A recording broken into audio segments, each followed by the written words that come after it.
All right, we are recording. All right, I'd like to call the June 21st, 2022 Library Board meeting to order. If you please all stand for the Pledge of Allegiance.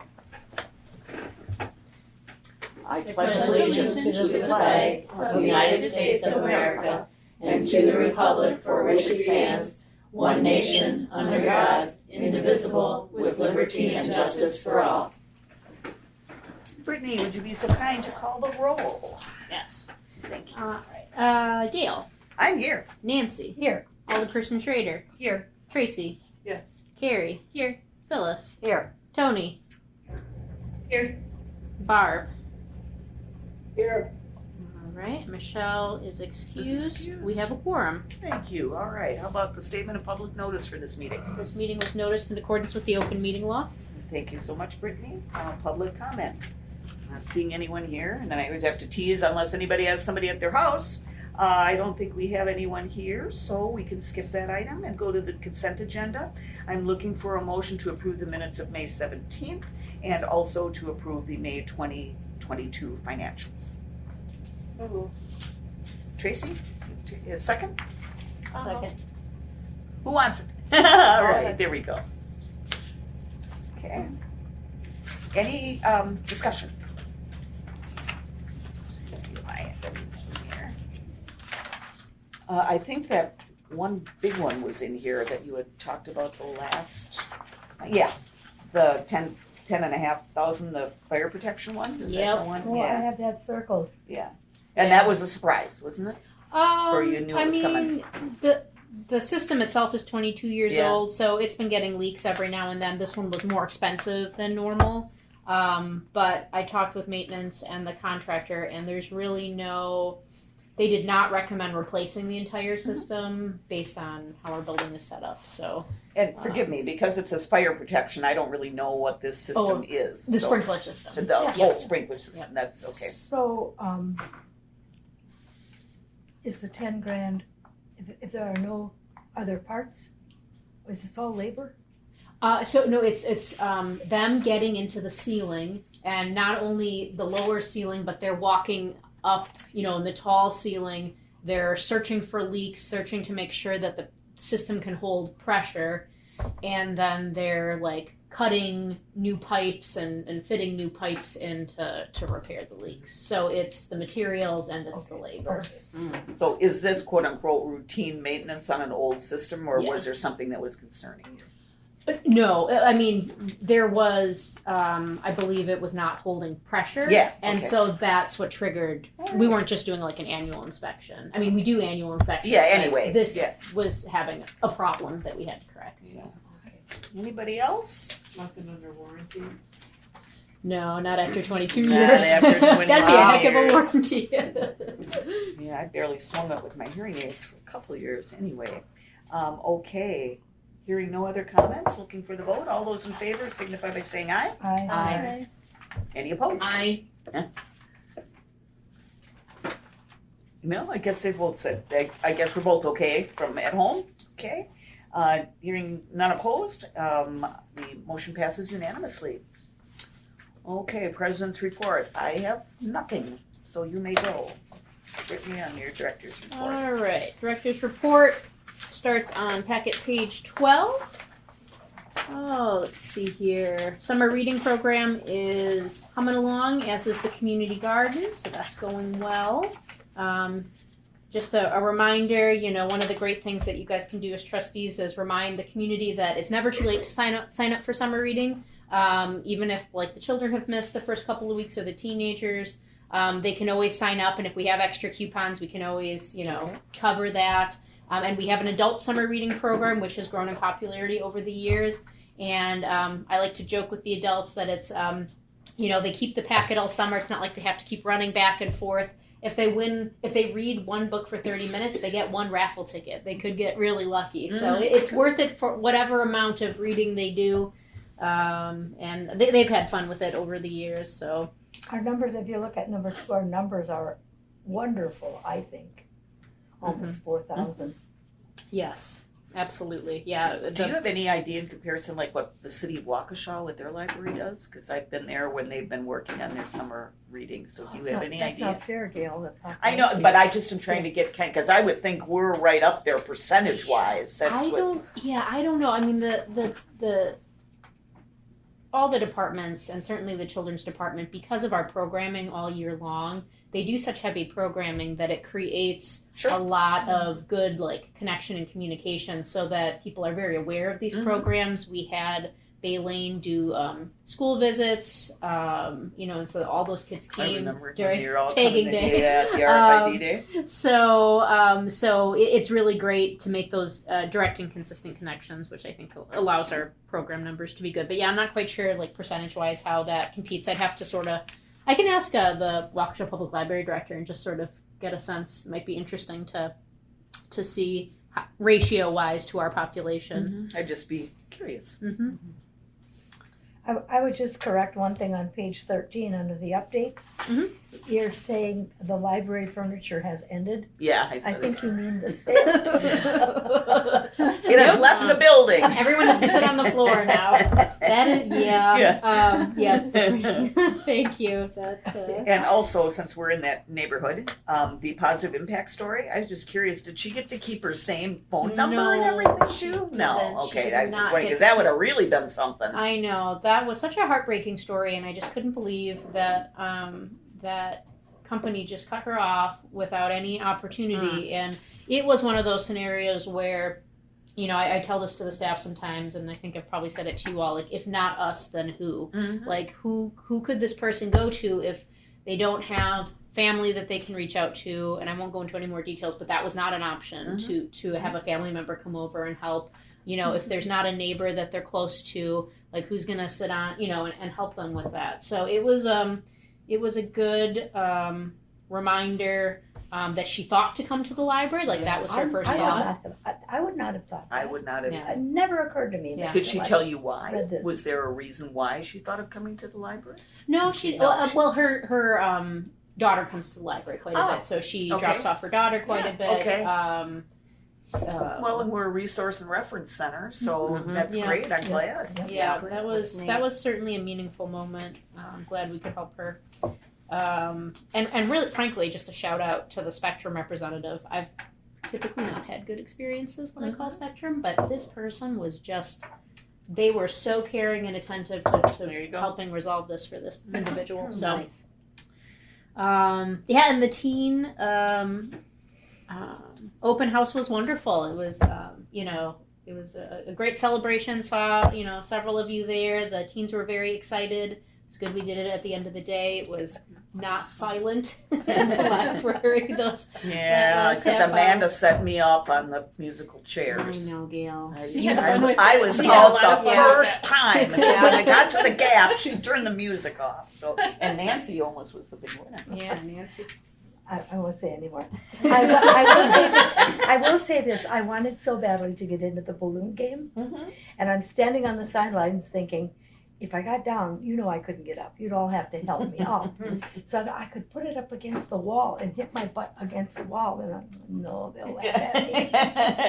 It was fun. So I It bowed was a good out. time. Yeah, it was really fun to see them explore the space, and it's one of those reminders. I think that there is a common misconception that we don't have teens in the community, or we don't have teens in the community that would come to use a the library. Right. Exactly. And that was a well. I think hopefully the electronics are going to be word will get passed around. Do you think you'll have to take reservations on that at some point? I don't know. We'll see what happens. For those of you who weren't there, there's it's a tell game. me it's a game table. A good game table. It has like board games on it. So you can sit there and it's like a TV screen and you can play games. Checkers and bigger air hockey and stuff like that. Up against the wall. I do feel we were at the younger side of the teenhood. We did get pretty many. I would agree with that. I would say just pushing 13.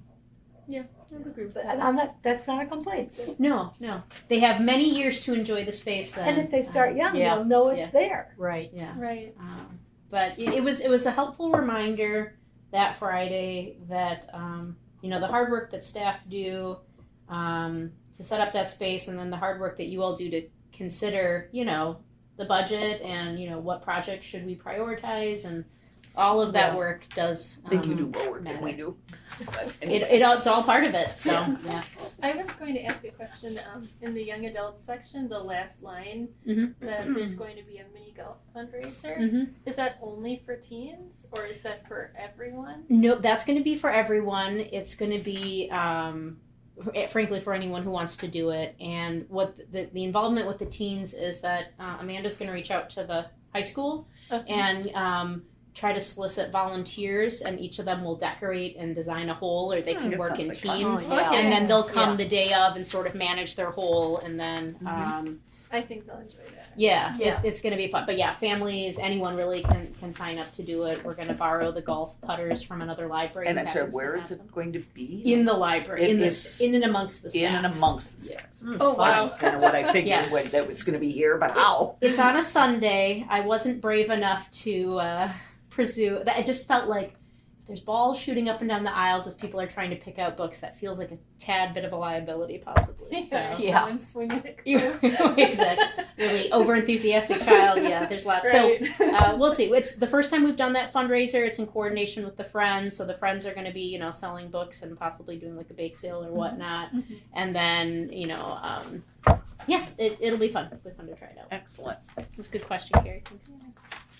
I have a question. Oh, wait, we got Barb? Yeah. Yeah, Barb, I'll take you.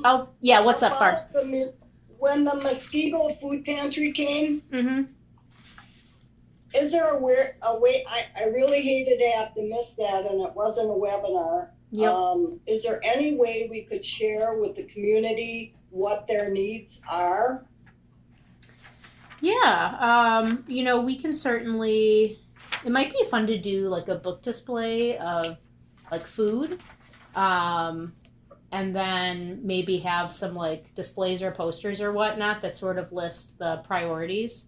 And we have a food barrel in our entryway, so it'll be a good way to sort of also redirect people to that food barrel, and then of course also emphasize our community garden because all the vegetables that we harvest go towards that. So we can definitely do some type of display that will help do that. It was a really interesting, unfortunately we didn't get a lot of attendees at that event, but the information that was collected from it was really, really interesting. So Who harvests those Did they gardens? have, I'm sorry, did they have a printout or anything? I don't know if they, Barb, you can go on their website. There's a list of things that they like. Like they like bags of birthday stuff, and because with Girl Scouts, I just go to their website and just do what was listed. Okay. And Barb, I can also send you the data that was gathered just about like facts about the food pantry and who it serves and whatnot. And she did, there were a couple of things that were high priorities right now, and I don't have that off the top of my head, but I'll send it to you. So I'm just going to make a note of that. And Nancy, you had a question? Who harvests Oh, those yeah. community gardens? Volunteers. So Courtney, the children's assistant, she runs the community garden. And at the beginning of the year, she does a garden planting event. And there's usually like a Girl Scout troop or two, and then volunteers. So I think they usually have like maybe 40 people planting and Okay. whatnot. And then she has a big sign-up chart, and basically patrons sign up. It can be adults, it can be kids, it can be families, it can be troops. And they take turns watering it and all picking the it care and and all of everything. that. Yeah. So it's That's great. it's been fun. You wonder how many people know this is going on. This is wonderful, and Yeah. how many people know about it? Spread the We word. don't toot our horn, Yeah, because Well, it's not I mean- like right on Janesville Road, it's, Yeah. it's in the It's back, tucked so away, you don't see yeah. it, so. I mean, we certainly advertise it within our sphere, like it's in our Right. calendars and And it's I in our. know last year they said how many pounds of Mhm.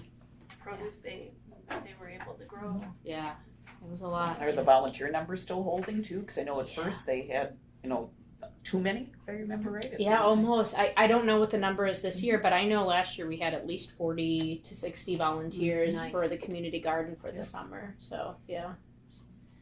It was wild. But yeah, Barb, I'll get you that information and we'll see what we can do to sort of, I texted her the donation list. Oh, wonderful. Beautiful. You have something coming from Tracy, too. I texted you, Barb. Thanks. Thanks, Trace. You bet. I was gonna say the display, like we had a picture of what it was gonna be for the teen center and stuff, and we're, to try to picture that from the picture, the Oh, design. Sure, yeah, It yeah. turned out really good. Yeah, thank you, yeah. Yes. Because we were like questioning, should it be in the center? Should it be off to the Oh, sides? yeah, or yep. whatever? Yeah, Yeah, it turned out good. yeah, it has eliminated the question, where is the teen area, which certainly was one of our goals, because it was a little hard to denote before, so. Staff did a great job. We did talk to a designer a little bit to help get us that way as well, so. Well, I think it's good for the librarians' morale too. I mean, to see things. Yeah. That's Space was also, neglected since the Yeah. library was built. also good for that. Yeah.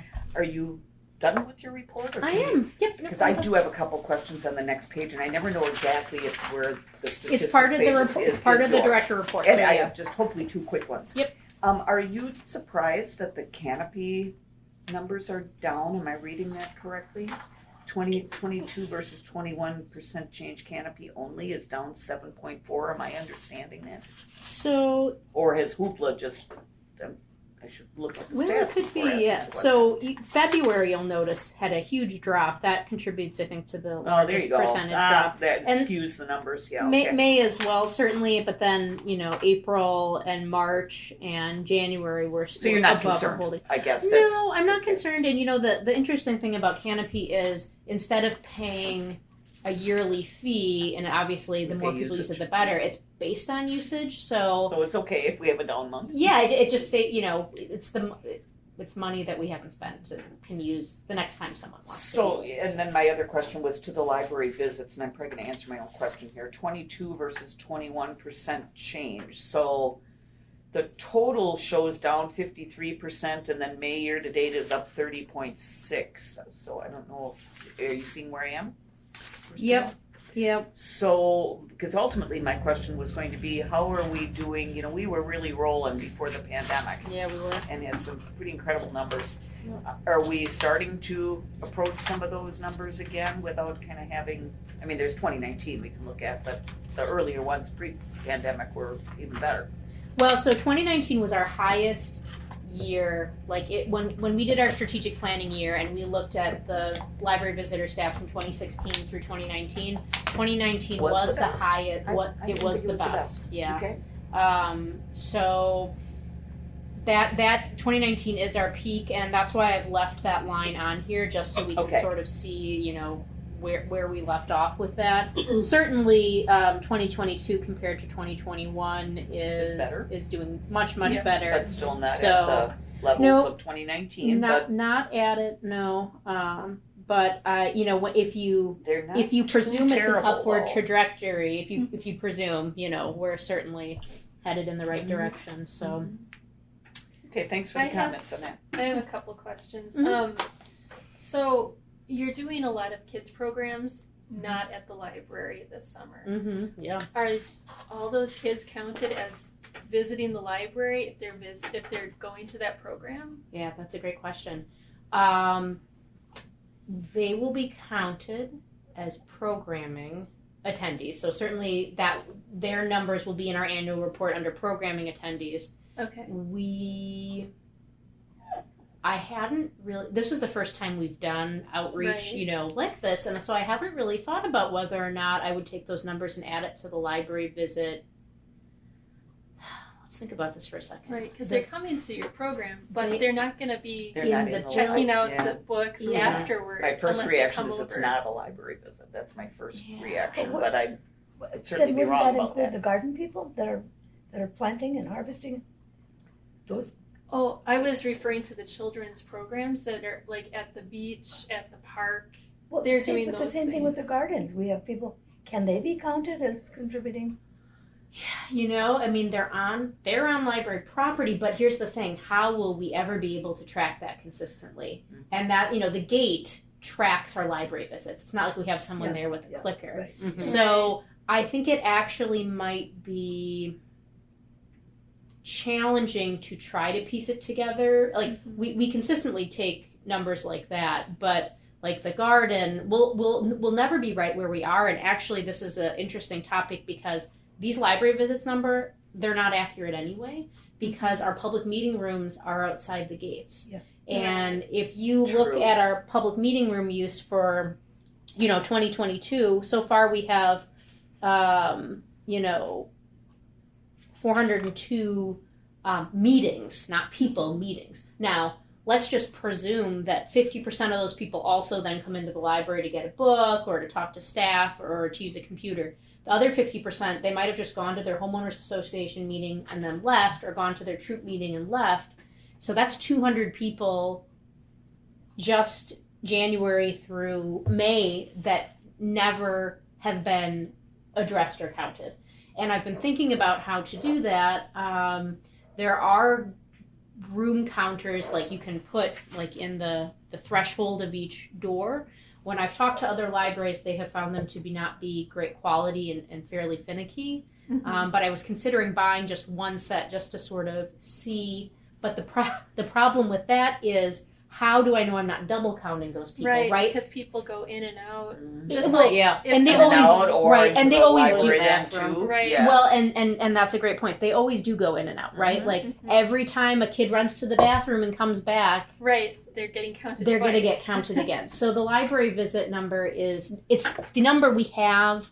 I personally think it is a bit dangerous to try to start piecing together other things to try to inflate it. To me, library visits this is what the gate said we had with an asterisk. And actually, we do always take the gate number and divide it by 2, just so That's what I was that, going to ask you, because people come in and they leave. correct. So Now, and so that will stop the leaving, but obviously if the person's going in and out, that's not a unique individual. That's somebody who keeps coming back in. But But how do you'll we know they never be haven't able to left to get control lunch for and all come that. back? Exactly. There's too many variables. Right. So, but it will be interesting to see, frankly, I don't want to say consequences, the impact of our children's programming being in a lot of outreach spaces. Because does that mean then that our patrons going to make extra trips to then pick up the books, or are they going to load up on more books a little more infrequently?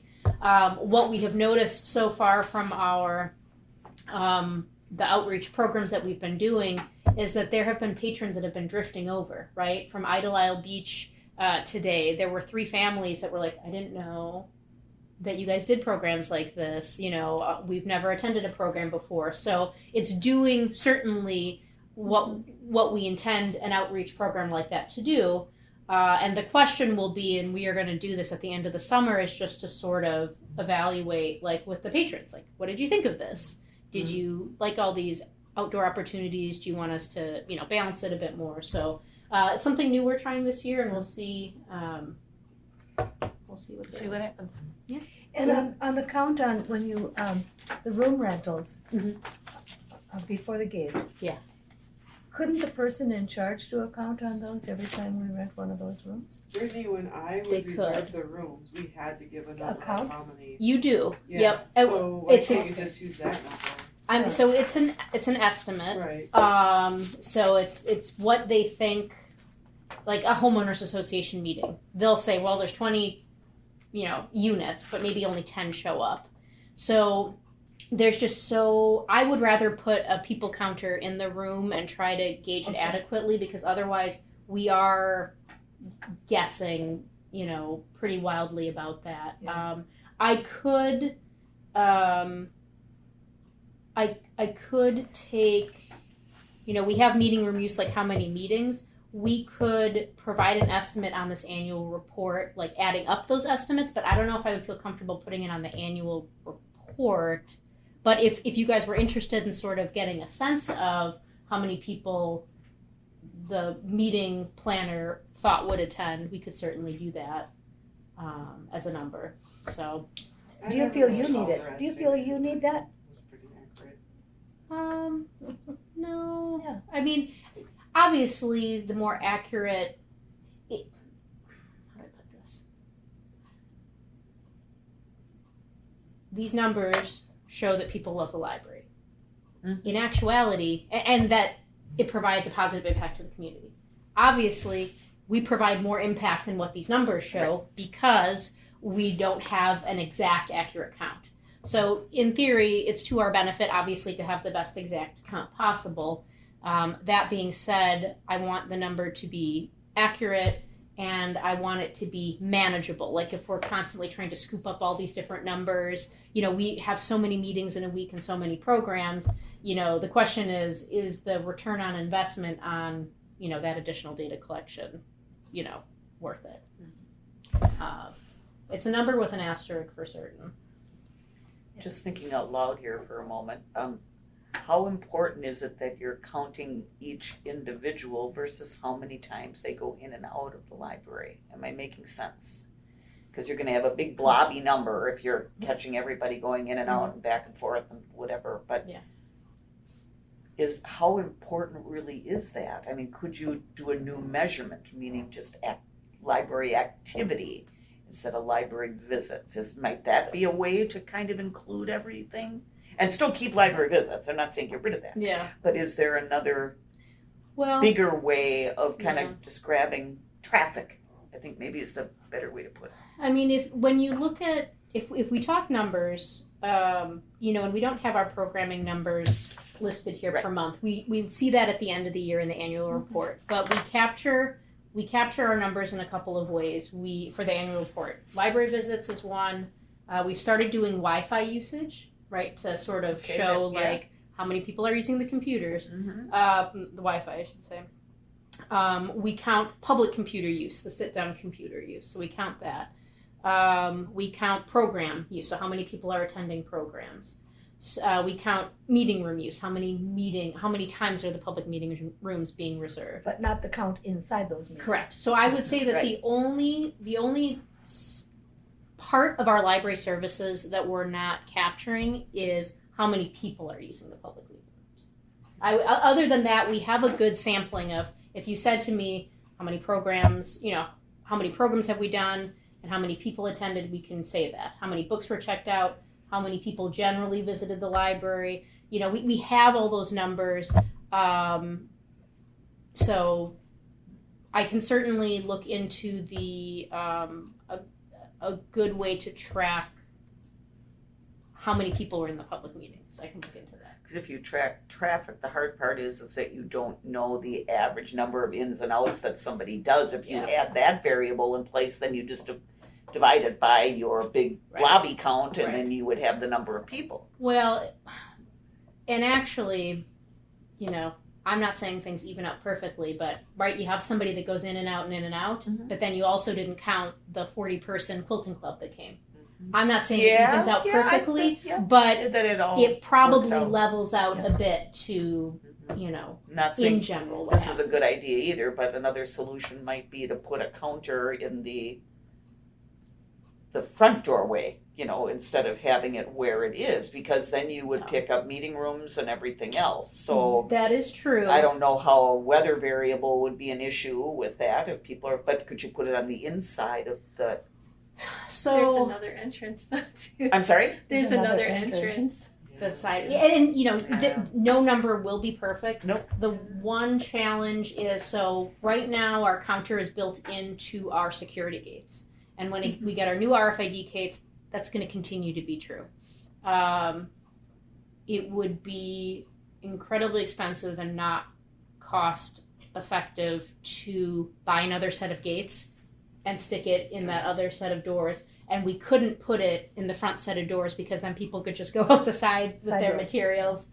So it has to be in that front part. So then the question is, is there a gate or is there a people counter that can be in that atrium of that, between those two sets of front doors, that is accurate? Because, like I said, the Oconomowoc library director, she bought a set like that once because she didn't have a gate counter built into their security gates. And she noticed that there were lots of visitors at 3 a.m. in their library, which was inaccurate. Wow. So it was not a good quality system. She ended up scrapping it. That's not to say there isn't one out there, and I can get a number on what it would cost to get one that is external from our security system. And so then and we can ponder, is it worth it to get that additional set of people for however many dollars, and of course, it's not just hardware, it's software, so there's probably annual cost. Yeah. Right. I don't think it's really. Well, and I guess the end result is, why is the accurate number important? Well, that's what I was just gonna ask, Yeah, why would that because be? I'm new to this, so Yeah. does that number really matter? Does it help with getting funding or any type of I mean, thing that we? to an extent it helps, right, because it shows people use the library, but I don't think that the difference between the number we have here and the people that we're missing And the cost to get them. Yeah. would matter to do much about it. Okay. Is that you, But- Nancy? Well, interesting discussion anyway, so. You're late for church. I have Yeah. another question. Yeah. So I place holds on books for my kids a lot. Mhm. And I know you can select which library you get the book from. Yep.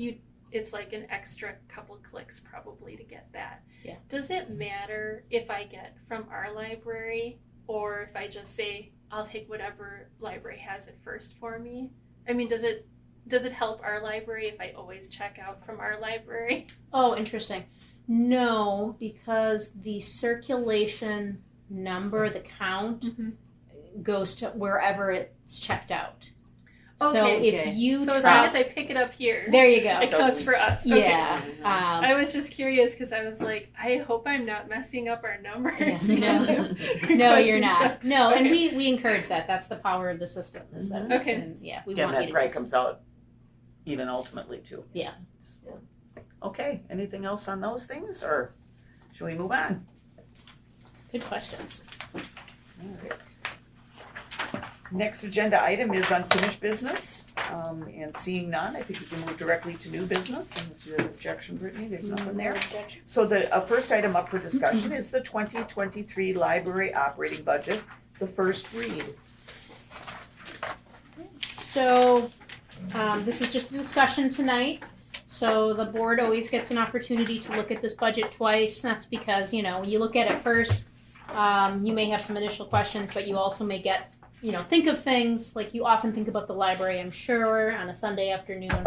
So questions might come up, and then, you can, feel free to email me in between now and the July meeting, and that's preferred actually if you have questions, because then I can, if I need to do research, I can come up with it, and chances are maybe another trustee also has a question, and then I can address those questions in preparation for the July meeting. And the July meeting will be when the board votes to send the budget to the mayor and finance. And so the way that works is I present to you what I believe the library needs to run in the next year in 2023.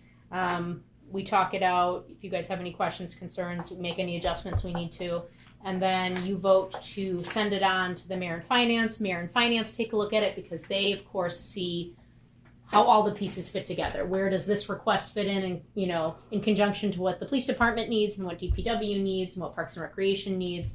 And then they present the full operating budget for the city to council, and then council has that discussion in August and September, and then the public has a chance to comment on it in October, and then the budget for 2023 gets formally approved for the city in October. So that's sort of our timeline. So we do this prep work now so that we can get it to the mayor and finance in July. So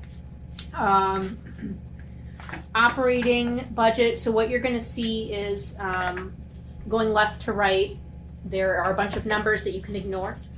Then you see the different categories. So salary and wages. Then benefits are in that blue section. The materials budget is in sort of that pinkish, orangish section. The maintenance of the building in general and all that goes into that is in yellow. Miscellaneous in green. And then the middle set, those are all the expenditures. And then moving to the right, we have our 2019 actuals, 2020 actuals, 2021 actuals, 2022 budget. So what was approved by council in 2022, so what we have. And then 2023, which is actually what we're talking about today. So those are the numbers that I have set forth as the start of a talking point, what I would recommend we need in those categories for 2023. Same.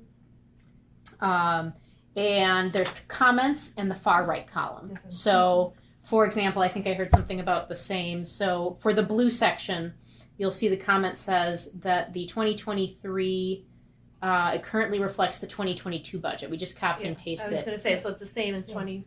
Yeah, and not that it will be ultimately. So HR will provide us ultimately with the wage numbers we need for 2023, but they still have to calculate benefits and whatnot.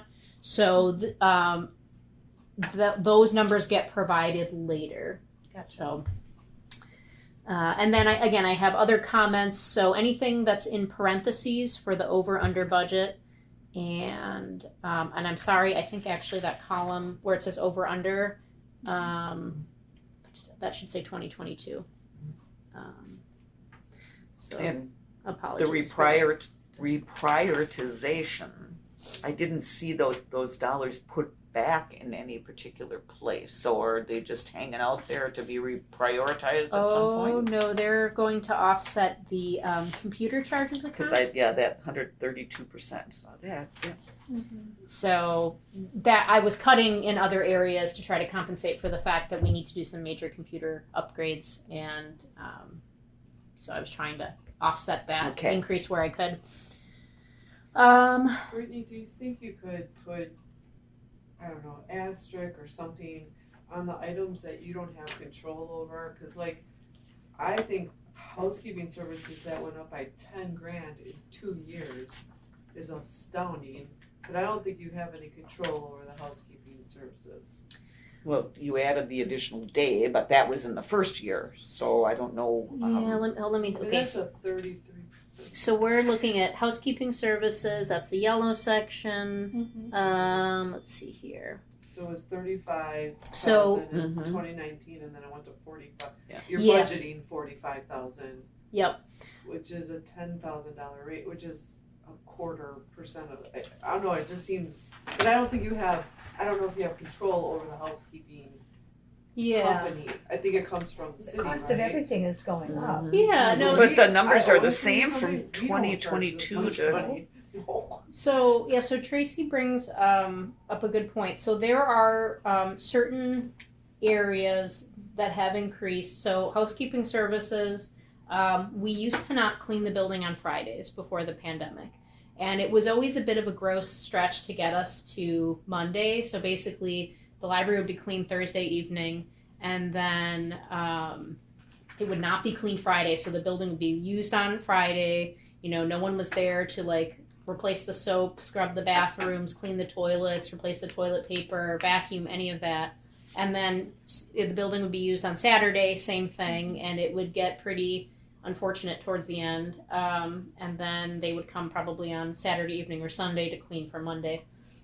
I think it was just a way to keep costs down, but when the pandemic started, I wanted the building to be cleaned every day. And I feel like it's just a good practice to keep up, not because of the pandemic, but just it's a public building that gets used, and it has been pleasant to have it be clean. So that is one that is the cause of that increase, is that building in the Fridays. Other things that have happened over the years, the lawn service and cutting of the grass. That's why that increase happened. If you look at 2022, 45,200, compared to looking at the 2020.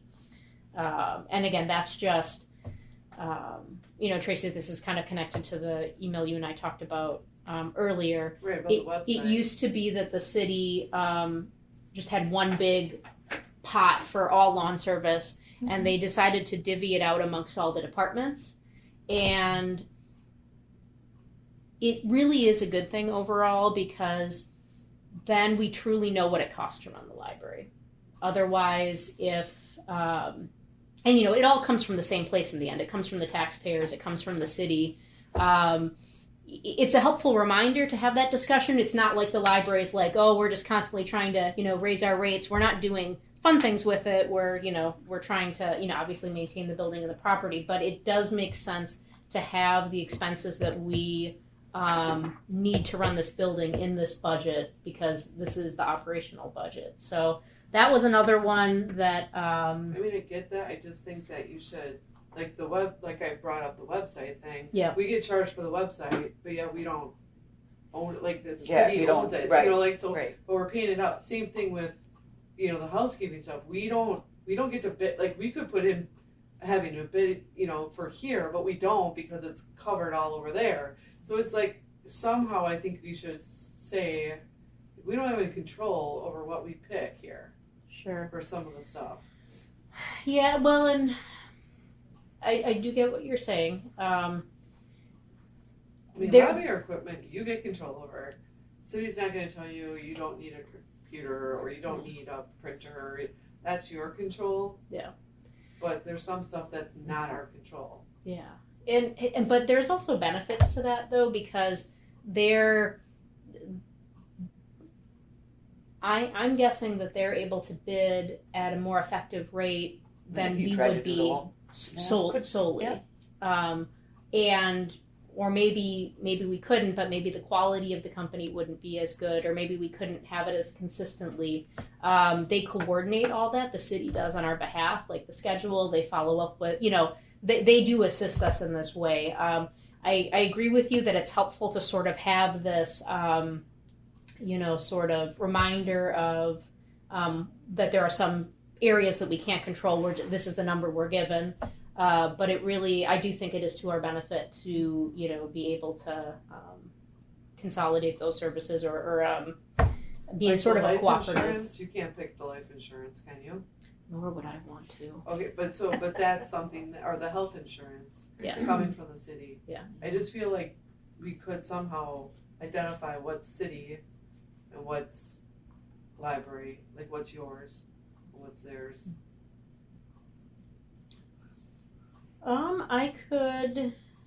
I could make a square on this chart that sort of identifies where we have cooperative, you know, Buy-in with. purchasing. Yeah, with the city. So I can definitely do that. And remember, in some of those instances, if we are in a group, it's a better price. Right. Right. Well, Than if we and I went mean, in on the our end, the own. city's paying for it anyway. So Mhm.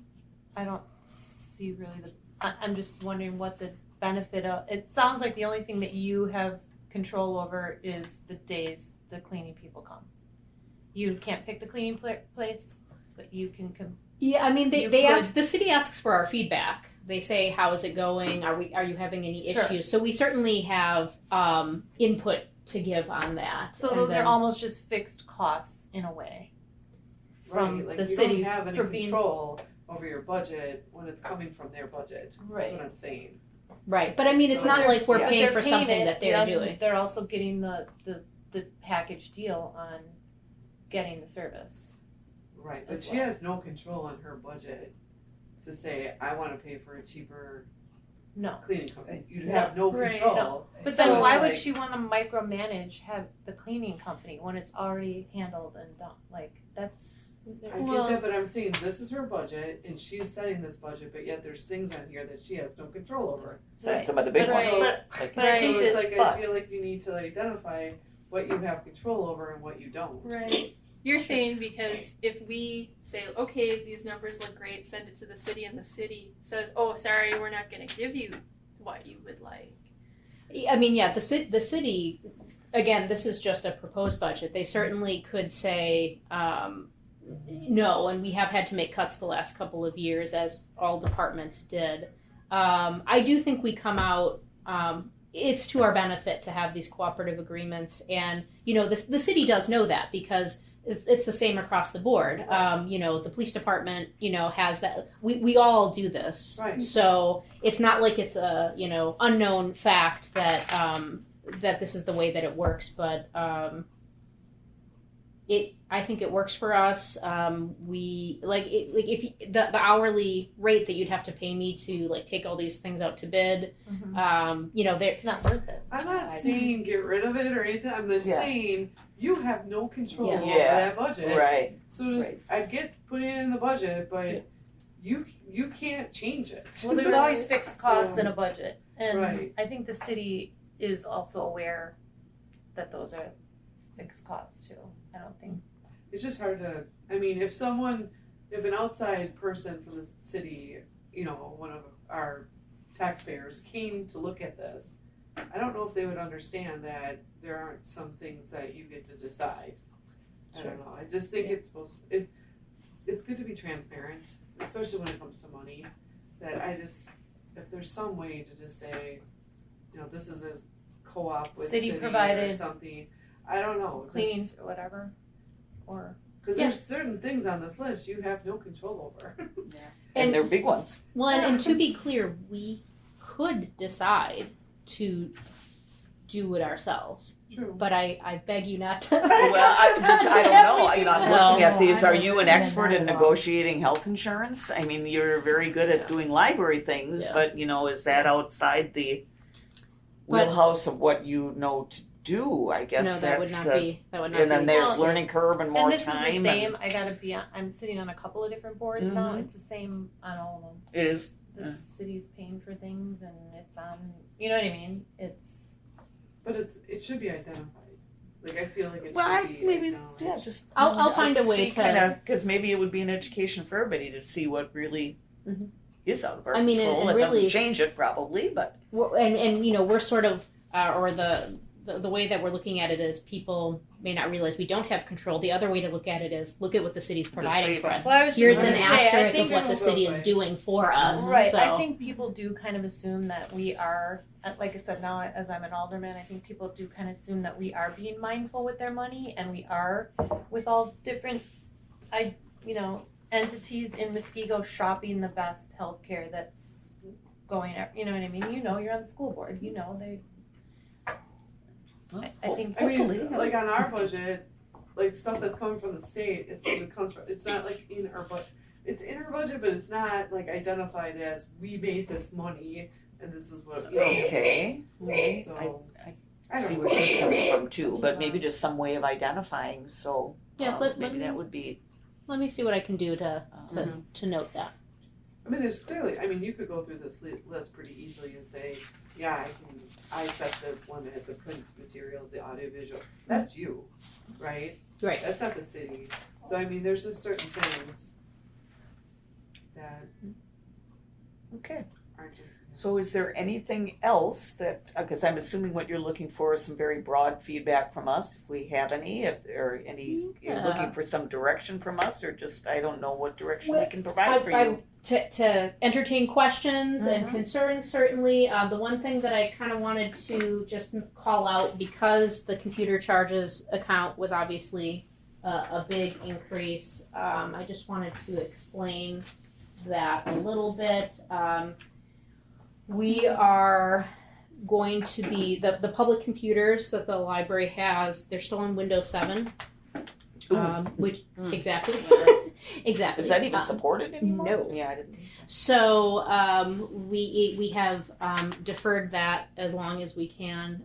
It has been 6 years since the software's been updated. So not only are they on Windows 7, but they're using Office, whatever the Office, Office the Zero. older Office is. So this is an upgrade. It's moving to a Microsoft 365 in the cloud, and the benefit to our patrons is not only will they have the most updated version of Office, but because it becomes an annual expense, but then they're going to continually, we're not going to all of a sudden have, all of a sudden big spikes every, 5, they're just going to continually get the most secure and the most updated software. And that was a recommendation from the. I assume it works like the home version, because then you get the latest all the Right. time too. Sometimes that's good, sometimes that's not so good if you're used to the old one. Right. Yeah. But yeah, But it's something Yeah. we're gonna try. I'm sorry. Go ahead, Tony. Is there a reason we went with Office 365 rather than Google? I was gonna say the same Or thing. All How the did you schools are decide Google. which way to go with that? I've been working with Barb, and the director of IT for the city, and it's something that mimics the what staff use, right? Staff and the city, like staff have Microsoft, so it is helpful for Okay. us to be having that same software. Okay. And Just if it doesn't because work out- school district is on Yeah, that was my Google. same question, and So, you know, That with was just a question I with the had, Microsoft, but you never get a totally virus. understand and love Barb. Know she's really on top of things. So just a question. Yeah, no, it's a good question. I had a question. Mhm. Back in the orange section where it says library replacement, I didn't know what that means. I'm sorry, say that one more time. In the orange section, the last Oh, one, yeah. library replacement. Yep. So I've started to draw down that account. When I started here 5 years ago, it was my understanding that that was the budget that staff would use when damaged materials would come back, instead of paying for it out of like the print materials budget. If like somebody spills chocolate milk all over a hardcover book, or a dog chews something. What became apparent to me is that staff usually just pay for it out of the print materials budget, because of workflow and so I just found that we were just using the replacement for like larger projects, like if we had to upgrade all the launch pads that we circulate, or as sort of like a rainy day fund in case we have a leak in our sprinkler system. And so it just became apparent to me it was really no longer necessary to have that much money in that account. So I left a little bit in case we need to do like a more general targeted upgrade, like let's say like the launch pads. Let's say they've come due and they need to be replaced. But since I knew I wanted to try to offset the increase in computer charges, it seemed like a good place to draw down in. What does that mean for where you say need to absorb 1,100 in paper costs? Yeah. Yeah. The contracts for the copiers. We have a public copier, which patrons use to scan, print, and copy from, and then we have a staff copier in the back for staff work. Those have new contracts now, and it's cheaper to buy our own paper. Like the first time the contracts were built, the paper came in deliveries, whether you wanted it or not. You were owed this much paper, and so we get these like stacks of paper. So now we're just going to buy them on our own, and we calculated what it would cost, and that's what it'll cost. And I looked at our office supplies budget, and I just felt like it could absorb that paper cost. I didn't feel like I needed to increase the office supplies budget. And doesn't the patron pay a quarter per copy anyway? They do, So that's recovered. that That's recovered, yeah. goes into the taxable revenue line item. This whole gray area is revenue. So, yeah. Just a couple of other things. So the increase is not just that cloud software upgrade and computer charges. We are, as you know, going to be moving the staff network to the fiber. I worked with Barb quite heavily. We explored all the options. What would it cost to run fiber? What would it cost can we ride a school line? We looked at all of that. This is the option that was left to do a spectrum point-to-point fiber. So, Brittany, on the library fines, we haven't collected a whole lot of library fines, but it looks like you're still budgeting a decent sum for that, down a little bit. But yeah, I've been trying so to. you're still going to try and aggressively collect them? I know we've gone back and forth on that. I mean, I'm not trying to aggressively collect or not collect. We collect according with the policy. And it's just, it was really low in 2020 because we suspended fines for a while because people, we just wanted to give that grace period there. So yeah, I've noticed that we haven't hit 17,000. Certainly we didn't even in 2021, but again, our library visits still weren't what they were in 2019. I did draw down for 2023 from the projected 17,000, which has been the projection for like the last 6 years. I drew it down to 15,000, and I'll see if that ends up being accurate, and if not, I'll continue to try to right size that revenue anticipation. But we haven't changed our practices. Yeah. Because I know I've read that other libraries are zeroing out that category entirely. So that's but that would be something I would need your guys' approval before I just did that. and okay. is that, may I ask you, has there been a whole lot of I don't know how recent that is. So are any libraries going back to doing fines after they tried it the other way, or is it too early to tell? Of the libraries in our system that have gone fines free, and by the way, fines free always means overdue fines. It does not mean replacement costs. So if somebody ruins a book or a DVD or whatnot, they always have to pay for it. It's just overdue fines. And as you may know, we do have fines free for children's items on a children's card. That's just sort of our way to create a positive introduction for kids. If a children's item is checked out on an adult card, there will be an overdue fine. If an adult tries to check out John Grisham on their kid's card, there will be an overdue fine. So it's just that sort of narrow introduction and window to the library world for them. But other than that, like I said, we have overdue fines. Of the libraries in our system that have gone fines free, so far none of them have reverted back. Okay. And how long have they been doing it, would you say, on average? I would need to gather more information. I Not feel sure. like It's okay. there were a couple in the last 3 years that made that decision, but Okay. How do you get the books back, though? Don't people just keep the books if they never get fined? I mean, not everybody will do that, obviously, but I would think a few might. so that is one of the arguments against going fines free, is that people will just keep them perpetually.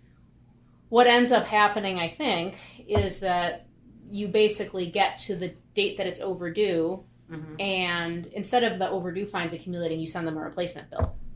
Oh. Right. And so Tony had to leave. Just I don't know if you need to note that. I'm sorry, Tony. Bye, Tony. So Hi, sorry. thank you. Bye. Bye. So that's it. Okay. Okay. Anybody have anything Do you else? ever have patrons that are, if they're continuously doing it and stuff, that you just don't allow them to check out any more books?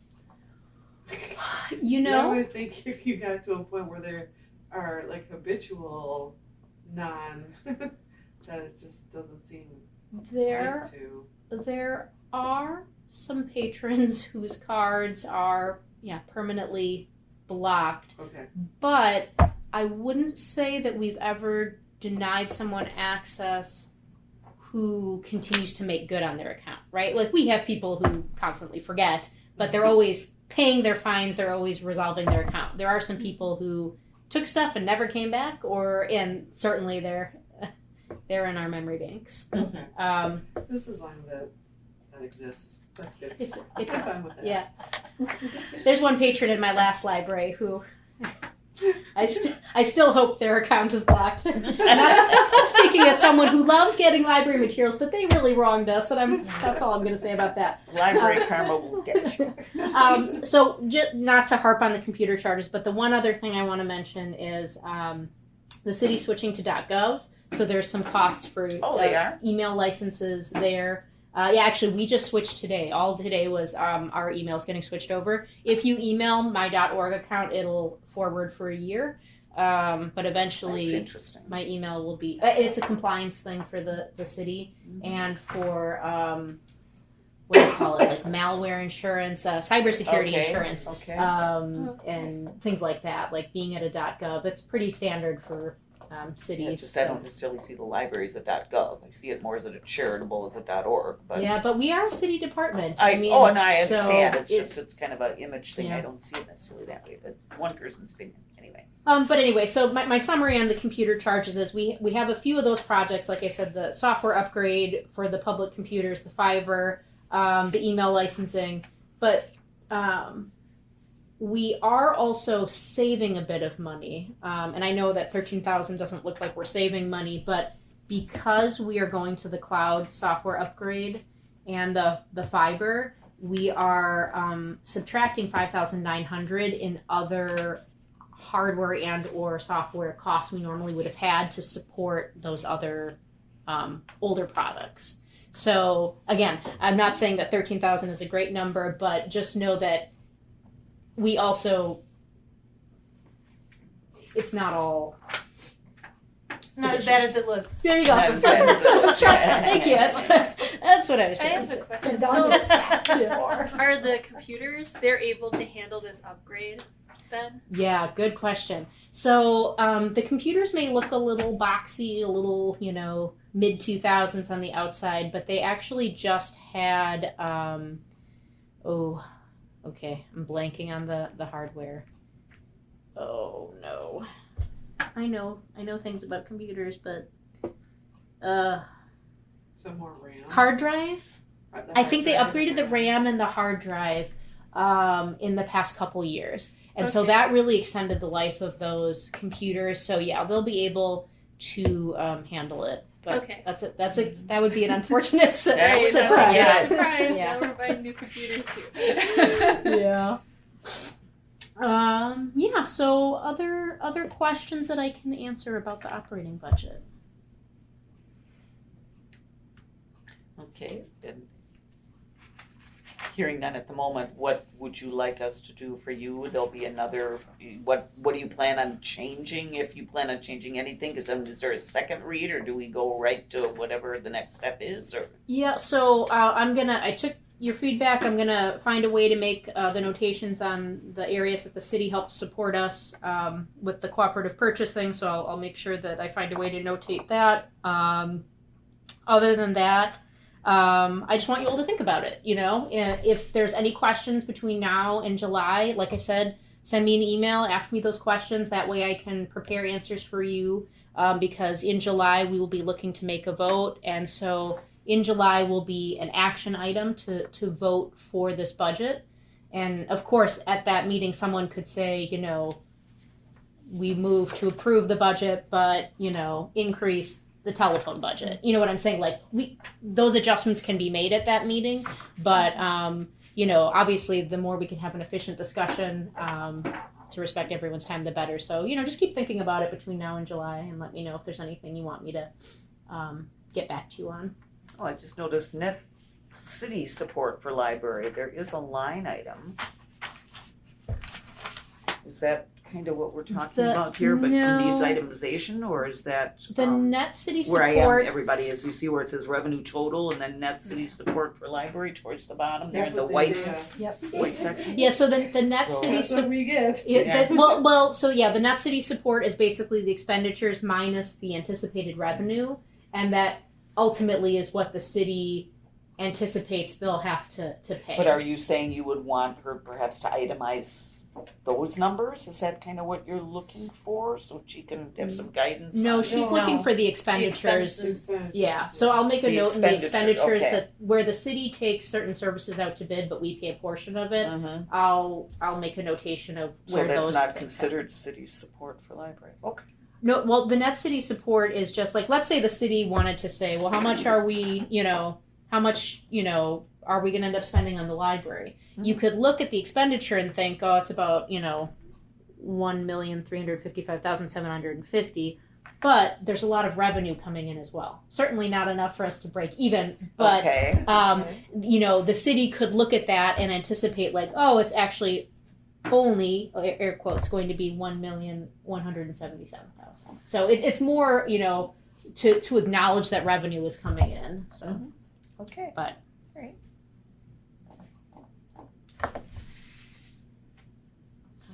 Nothing else? Nothing else? Okay. Ready to move on to the next one? Yep. Okay. As we turn the page, we get to a discussion of the 2023 library capital budget and 5-year capital plan, also on a first read. Okay. All right. So, I have on packet page 16 a little background document. I will attempt to not read it in full. I'm trying to get better about not reiterating things that I just put in the packet. Strategic Planning Committee met. They endorsed this capital plan to send to you all. What isn't really shown in this paragraph is that there was a lot of needs assessment work done to get to these numbers to make sure that these projects need to occur. And like I said in that email, I do have those needs assessments. The strategic planning committee reviewed it, so I didn't want to make their work redundant by continuing to like show single thing that they went over. However, if at any point you would like to review those needs assessments with all the statistics, you're certainly welcome. You're certainly welcome to ask me for them. But basically, we analyzed where did these projects come from. The 2019 Strategic Planning Committee, the 2019 Strategic Planning year gathered data that identified these projects. We did more recent statistical analysis and patron surveys to make sure, is this project still relevant, right? That was in 2019. Maybe they no longer care about, X, or maybe they don't prioritize that. So we did surveys of patrons to see whether or not they would find these two projects useful in 2023, the bathrooms and the study rooms. I surveyed staff. We did statistical gathering, so we saw how often people use the study rooms, how often were they all full. We asked patrons what they thought about the bathrooms in a survey that was right outside the bathroom. I'm sure people were thrilled to get asked those questions. So gathered all that data. We looked at the 2019 building accessibility scan, where someone came to do an ADA scan of our building to see where, are we in compliance and where are we not, based on the newer 2010 guidelines. And basically all of that data was discussed at the Strategic Planning Committee, and it reinforced that those two projects are still of value and still prioritized for 2023. I do want to call out the public restroom number, which in previous years it had an earmark of about 50,000. So obviously that is a larger increase. There are a couple of reasons for that. We do a 5-year capital plan. 5 years ago, I anticipated just doing more cosmetic changes to the bathrooms, like, taking care of some of the wallpaper issues, maybe getting a new countertop that's not really bleach stained, things like that. But as the bathrooms continued to age, it became more apparent that more work needed to be done. In addition, the accessibility scan identified a variety of items that showed that they weren't, to code. And some of them may involve moving plumbing, so that's where that number is coming from. And, How does that relate, Brittany, to the access building conversion in 2026? So I'm sorry Or that does it's bad formatting. So the line is door improvements / key card access building conversion. That's that project I talked to you guys about last year. To get the buildings to be I key apologize. fobs. Yeah, no, it's Sorry. very confusing. And in fact, when in Door strategic improvements, planning, key I card access building. misidentified that was on 2 lines. So Because I'm thinking you were going to take part of the access study and do it in 2026, which could, I don't know if the ADA law has changed, but once you start making ADA changes, you pretty much have to keep going. So that's why I thought, that's way out there in 2026. Is that going to be an issue? our doors But are it's not. ADA accessible, Yeah. our front doors, so we're good there. So for all of those reasons, the bathroom number, the scope just changed of the project basically, and that's the most accurate number I have. Now I will say that is still just an estimate. I am not a plumber or an electrician, and I have been trying to find just the right person to help give me the best estimate, and I'm working with FEH, who was the architect and engineering firm that did the children's area, to get me a schematic design. And that schematic design is going to figure out what plumbing has to be done, what electrical has to be done, and what all else needs to be done, what has to be done for ADA, what would just, be nice, all of those things. That design, maybe a little bit more than $98,500. They're meeting with me tomorrow. I couldn't couldn't meet earlier than that. So, or it could be less. What's going to happen once we get that design is we can ultimately decide. Okay, we know the project, at least according to the data, in my opinion, that I gathered, feedback from patrons and staff, what we talked about in strategic planning. In my opinion, the project needs to be done. So then the question just becomes, do we do the full renovation or do we only do part of it? And I recommend not doing it piecemeal.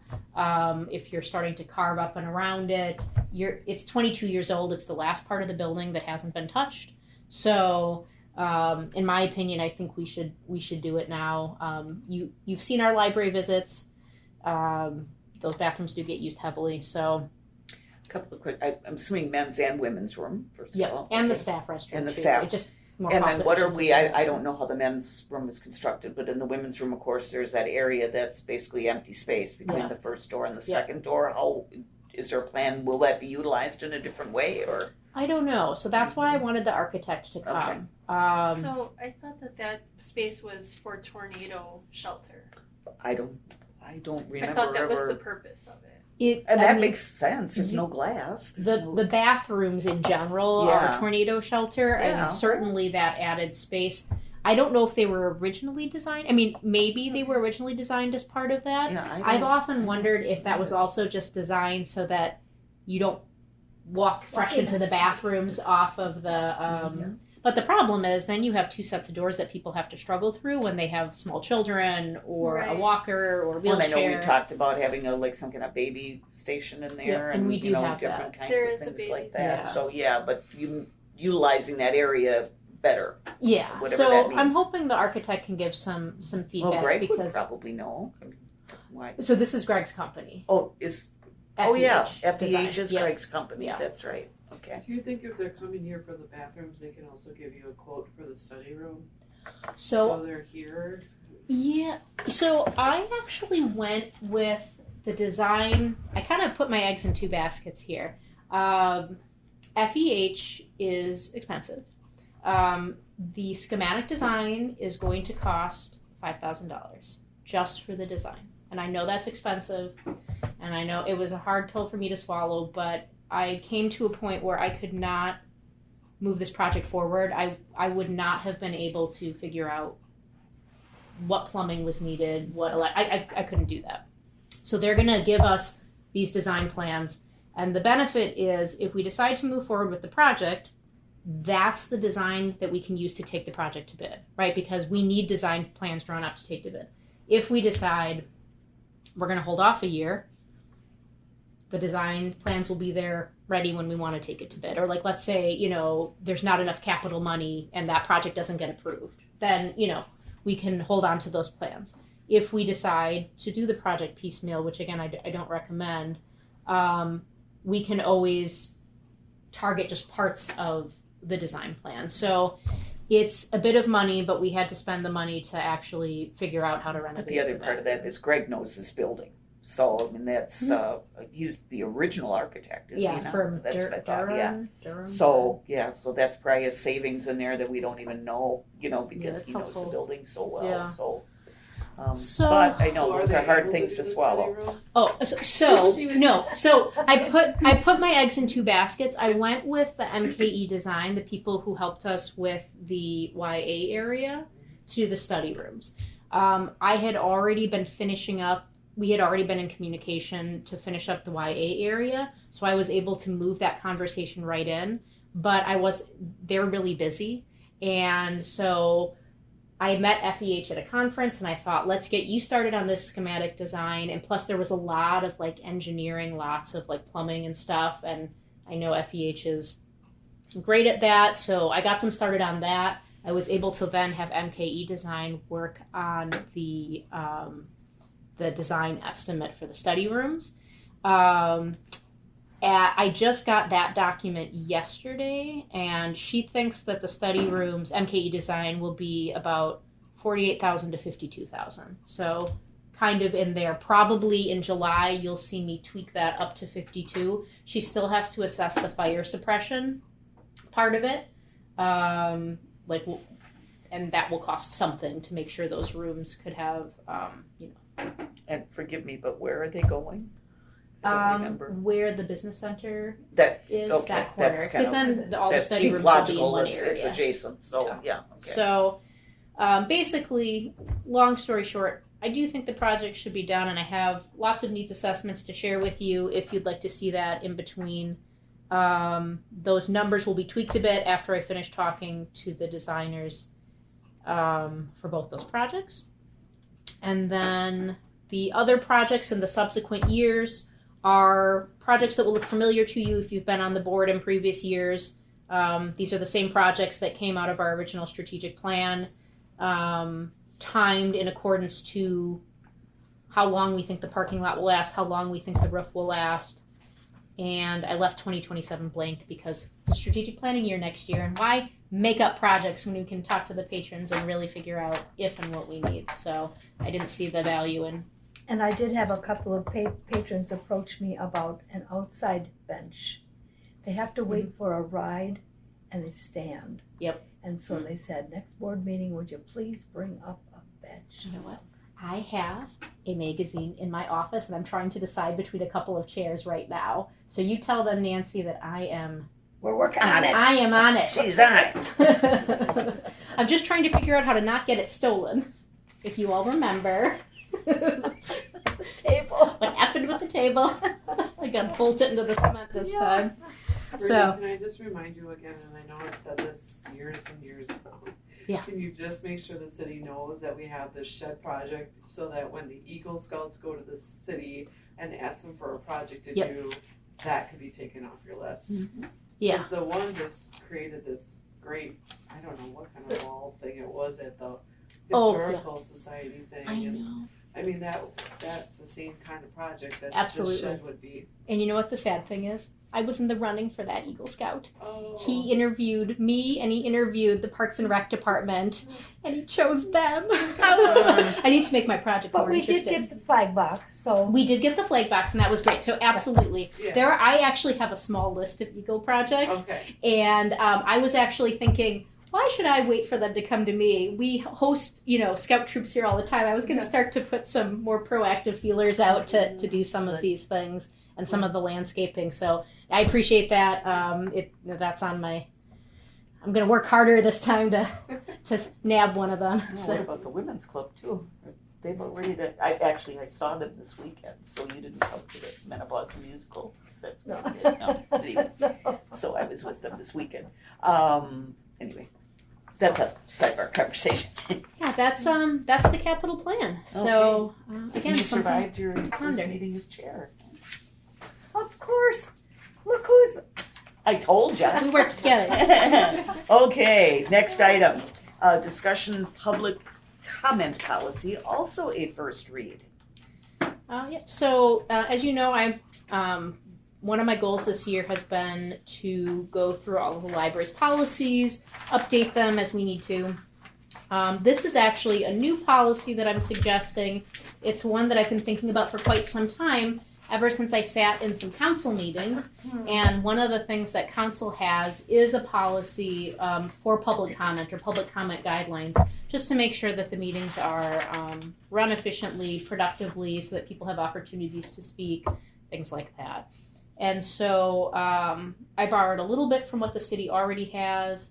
I wanted to really provide a lot of details so that patrons could really see, like, oh, if I go to a meeting, this is what, I can anticipate, can be done. And and then I also spoke with other libraries to see what kind of public comment guidelines or policies they have. So I evaluated those, and then I sent this to the city attorney. He made a couple of final recommendations, and this is the first draft. So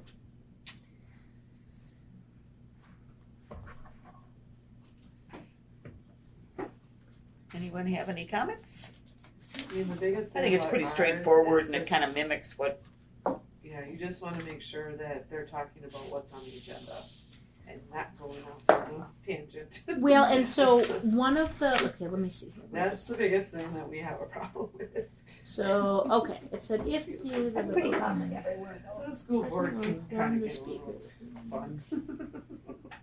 Okay, Especially so now with the book. Oh, yeah. okay, so Tracy, I just want to call this out so Yeah. we can think about this and or discuss. So what I have in here right now is that library board trustees and library staff may not respond or discuss public comments during the public comment period, which is true. It's not supposed to be a conversation.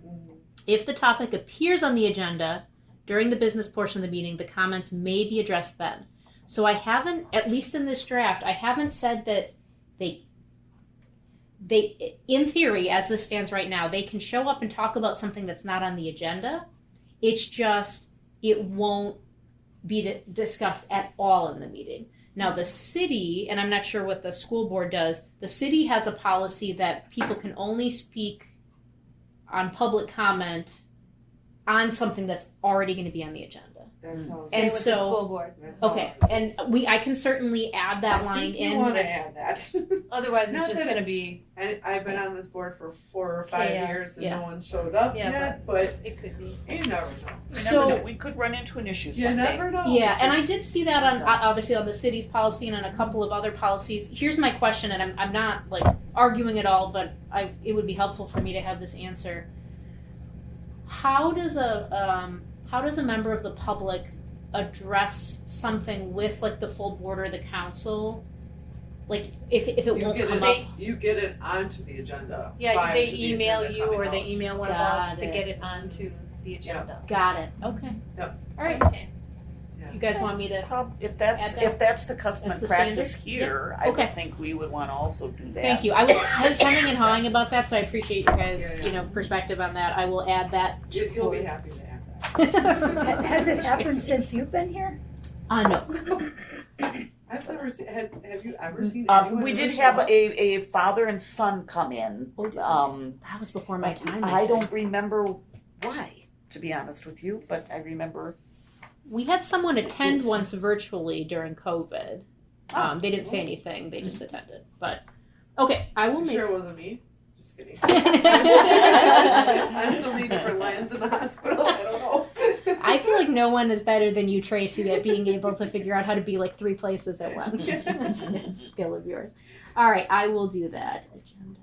Yeah, somebody who used to be elected official many moons ago. It's really hard though sometimes not to comment. I mean, when somebody is saying something, so it works both ways. So I think the rules are actually good for everyone. And we have a 3-minute rule too, so Mhm. Yeah. which is good. I mean, they will attempt to go longer, and you just kind of tell them their time is up, and that they have to move on. Let me just ask you this though: if somebody does say something and we cannot comment, Mhm. how does that person get an answer? For an example, and I wish I could come up with a good example, but so it's left hanging because nobody can answer. Yeah. Then how do we follow up, or do we just let it go? Well, and what it says here is if the topic appears on the agenda during the business portion of the Mhm. meeting, the comments may be addressed then. So what I've seen council do is like somebody will talk in public comment and they'll say, I don't think that this ordinance should be in place. And then, if the ordinance, hopefully, because the policy is they can only speak about it if it's on the agenda, when it gets to that conversation, then Then we go back and forth and we will ask them questions about their concern or. yeah, they can draw from They the can't. floor. Okay. Because it's on the agenda So at there that would be. point. All right. If they wanted to. Okay. You think that's? Well, that's why it's important to just only put that they can talk about things that are on the agenda Mhm. in the beginning. And then when you go through the later part of the meeting, then there can be a more back and forth dialogue potentially. Usually between the board members. But I mean, the whole purpose of them coming to speak is to speak their mind, not so much get a response. It's just their opinion about what's on the agenda, what they're doing. And that was very illuminating to me because when a earlier draft of this, that's what the city attorney, he said. He's like, it's actually meant to be not a dialogue, but literally what it is, comment. They make a comment and then the board or the council chats, like, oh, that person said that. You wouldn't have to draw on that person unless you need further clarification. It was illuminating for me. I was like, well, I guess that's Yeah, true. 'cause It's not public hard, dialogue. It's hard at public first. comment. It really Yeah. is to not want to engage. But it's good for the public to speak their mind about things and hear what they have to say. I mean, they're my constituents. They're the ones that vote me in, so I want to know what they have to say. Mhm. So I'm fine with them coming up to the mic and saying whatever they feel. Yeah. Because you're there, you're hearing it. I mean, Mhm. that we're supposed to be listening to them, so definitely. Yes. All right. I think it's hard to, especially if somebody says something that is like totally not correct or is a misconception. Yeah. The tendency is to want to. You guys are better off to. So if somebody says that, that's the reason for my question: is how do you deal with that misconception? But it has to be on the agenda. So if somebody says something Yeah. that's not on the agenda and it's a total misconception because they just want to blurt something out, then Yeah. I guess you just don't deal with that either. Anyway. I mean, you can always tell them as a representative. You can follow up with me later. Yeah, because that's kind of what That's my kinda what you question had, was like, leading to. For the women's board forum, when people are saying stuff and you can't dialogue with Right, them, right. and you're like, that's not right. Exactly. It's tough. Afterwards, you correct it Yeah, in your yeah. your public forum that you have. Yeah. Yeah. But I this is the way it should be, I'd say. So, anything else? No, I mean, I don't want to sound like a broken record, but these are obviously 3 really big topics. I've really appreciated the conversation. You guys have given, some really good feedback. Anything else, send it to me in advance, then we can make July's meeting really efficient. And so then next meeting, I don't know about the budget, but we'll be voting on some of these other things then. after Hopefully the all first 3 of meeting. them. So you think budget too? I hope so, yeah. Okay. Yeah, actually, we have to. It's due to the city, so July? there's no choice. That's right, it's July already. Okay.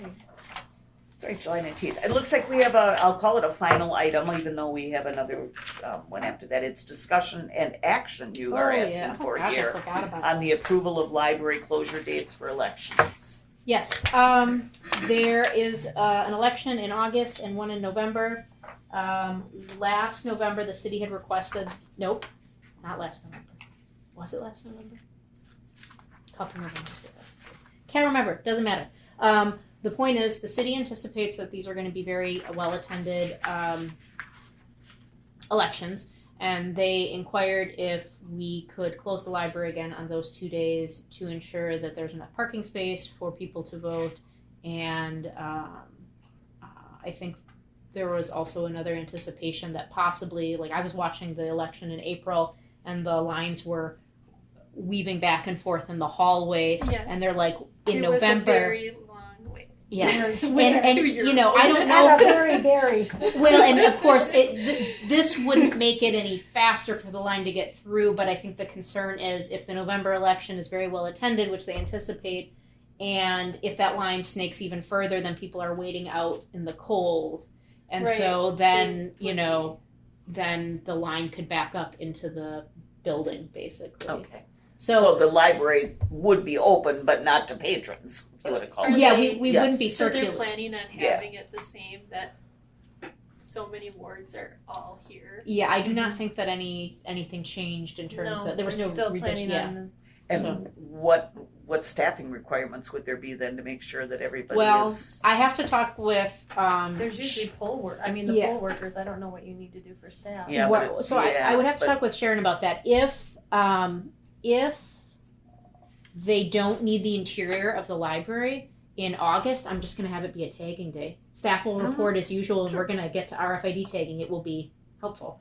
And then for the November one, I need an in-service anyway. You guys had approved an in-service date for me to pick at a couple meetings ago, and I'll just have it be November 8th. You know, that way we're not making more closure dates.